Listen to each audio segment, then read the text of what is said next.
Welcome to my channel, Doves Cooking. Ito guys, gawa tayo ng pork sweet and sour. Yan ang ating pang dinner.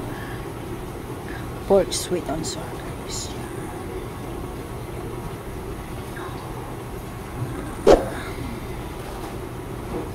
And guys, ready to eat.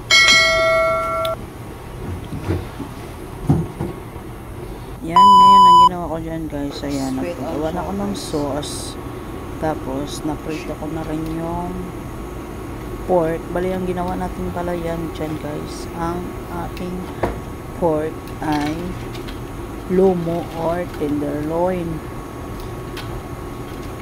Di-fry ko lang yan siya na may harina at saka itlog, then buhos-buhos lang dyan, mikos-mikos lang yan pagagawa guys, yung ating sweet pork and sour. Tapos halo-halo lang natin.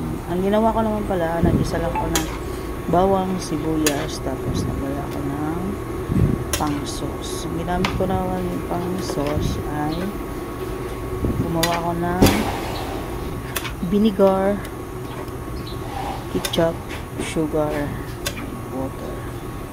Tapos nilagyan natin ng paminta at asin. Tapos naglagay din ako ng red bell pepper at saka pineapple slice.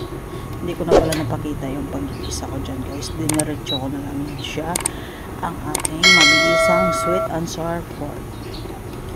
Yan. Mabilis lang yan guys. Prito-prito tapos boss let's guys.